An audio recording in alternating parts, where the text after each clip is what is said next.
Registration शुरू होगी 5 second बाद। 5 4 3 2 1 स्टार्ट। यह निराशाजनक है कि राज्यों में शिक्षकों के रिक्त पदों को लेकर शिक्षा मंत्रालय की संसदीय समिति को फिर से चिंता जतानी पड़ी। इस समिति ने पिछले वर्ष भी स्कूली शिक्षकों के खाली पड़े पदों पर चिंता जताते हुए उन्हें इस वर्ष मार्च तक भरने की आवश्यकता पर बल दिया था, लेकिन उस पर ध्यान नहीं दिया गया और इसीलिए अब इस समिति ने शिक्षकों के खाली पद भरने में देरी करने वाले राज्यों की वित्तीय मदद रोकने का सुझाव दिया है। समिति के अनुसार जब तक राज्य शिक्षकों के खाली पद नहीं भरते तब तक उन्हें समग्र शिक्षा अभियान के तहत प्रदान की जाने वाली वित्तीय मदद न दी जाए। यदि ऐसा किया जाता है तो यह भी संभव है कि राज्य वित्तीय सहायता के अभाव में रिक्त शिक्षकों के पद भरने में और अधिक सुस्ती दिखाएं। यह ध्यान रहे कि संसदीय समिति की तरह से शिक्षा मंत्रालय भी राज्यों से शिक्षकों के रिक्त पदों की प्राथमिकता के आधार पर भरने का आग्रह कर चुका है, लेकिन नतीजा ढाक के 3 पात वाला है।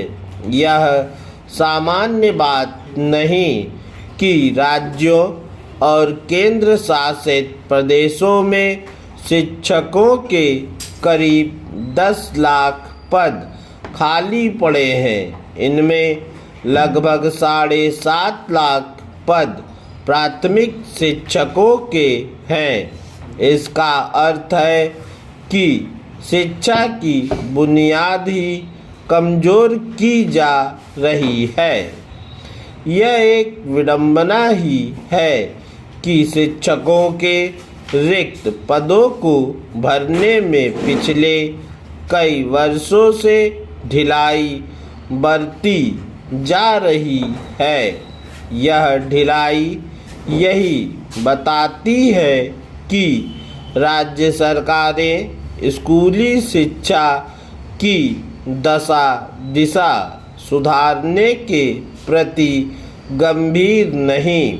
उनकी इस अगंभीरता का परिचय उन सर्वेक्षणों से मिलता है जो प्राथमिक शिक्षा की दयनीय दशा को रेखांकित करते रहते हैं। ये सर्वेक्षण यह बताते रहे हैं कि किस तरह चौथी पांचवी के छात्रों को सामान्य जोड़ घटाव करने में कठिनाई होती है या फिर वे 2-3 वाक्य भी सही तरह नहीं लिख पाते। यह ठीक नहीं कि राज्य सरकारें समग्र शिक्षा अभियान के तहत स्कूली शिक्षा को सशक्त बनाने के लिए वित्तीय मदद तो लें, पर शिक्षकों के रिक्त पद भरने में आनाकानी करें। यह विचित्र है कि जो काम प्राथमिकता के आधार पर किया जाना चाहिए वही एजेंडे से बाहर दिखता है।